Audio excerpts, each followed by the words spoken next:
स्वातंत्र्याच्या 80व्या दिनानिमित्त ध्वजारोहण समारंभास उपस्थित सर्व सन्माननीय स्वातंत्र्य सैनिक, ज्येष्ठ नागरिक, माननीय आमदार, खासदार, लोकप्रतिनिधी, उपस्थित सर्व अधिकारी, कर्मचारी, विद्यार्थी आणि पत्रकार बांधव या सर्वांना मी मनापासून भारतीय स्वातंत्र्य दिनाच्या शुभेच्छा देते।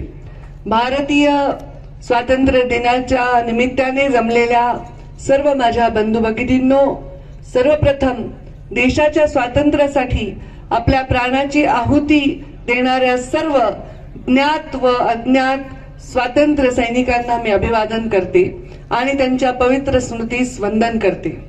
15 ऑगस्ट 1947 रोजी भारतीयांनी ब्रिटिश साम्राज्याच्या छायेतून बाहेर येत स्वतंत्रतेचा एक श्वास घेतला। हा क्षण केवळ राष्ट्रीय विजय नव्हे तर एक सामाजिक, सांस्कृतिक आणि ऐतिहासिक परिवर्तनाचा आरंभ आहे। भारतीय स्वातंत्र्य संग्रामाच्या शूर सैनिकांच्या बलिदान आणि कष्ट, त्याचबरोबर अनेक महान नेत्यांच्या आणि क्रांतिकारकांच्या प्रयत्नांनी आपल्या देशाला स्वातंत्र्य मिळालेले आहे।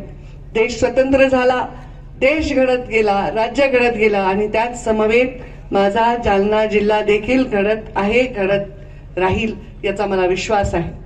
आपल्या जालना जिल्ह्याच्या स्थापनेला देखील 45 वर्ष पूर्ण झालेली आहेत आणि या 45 वर्ष पूर्ण झालेल्या जालना जिल्ह्याच्या या स्थापनेमध्ये 3 महत्वाचे स्तंभ या जालना जिल्ह्याचे आहेत।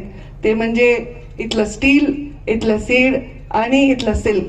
त्यामुळे या 3S या स्तंभांचा विकास करण्यासाठी पालकमंत्री म्हणून मी कटिबद्ध आहे। जालना जिल्ह्याच्या सर्वांगीण व संतुलित विकासाला गती देण्यासाठी सन 26-27 वर्षामध्ये 547.97 कोटी रुपयांचा वार्षिक योजनेचा जिल्हा वार्षिक योजनेचा आराखडा जिल्हा नियोजन समितीने मान्य केलेला आहे। यावर्षी आपण सर्वजण पावसाची प्रतीक्षा करत होतो। पावसाने सरासरी गाठली आहे, परंतु अद्याप जिल्ह्यामध्ये समाधानकारक पाऊस नाही। त्यामुळे जिल्ह्यात मोठ्या प्रकल्पामध्ये आवश्यक पाणी साठा झालेला नाही।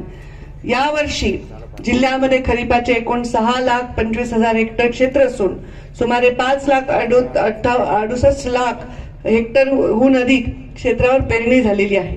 पाण्याचं जेवढं आपल्याला नियोजन करता येईल, काटकसरीने वापर करता येईल, यावर सर्वांनी जागरूकपणे लक्ष द्यावं असं मी पर्यावरण मंत्री म्हणून देखील आपल्या सर्वांना आवाहन करते।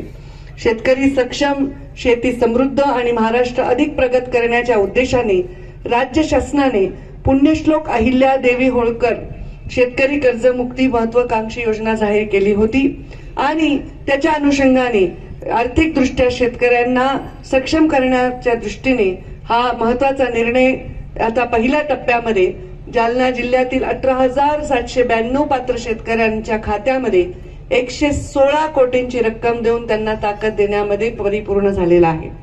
कृषी विभागामार्फत 25-26 अंतर्गत जिल्ह्यातील सुमारे 11,000 शेतकऱ्यांना विविध बाबींसाठी 67 कोटी रुपयांचा लाभ देण्यात आलेला आहे। प्रधानमंत्री सूक्ष्म अन्न प्रक्रिया योजनेमध्ये 52 लाभार्थ्यांना सुमारे 2 कोटी रुपयांचे कर्ज तसेच 87 लाख रुपयांचे अनुदान वितरित करण्यात आले आहे।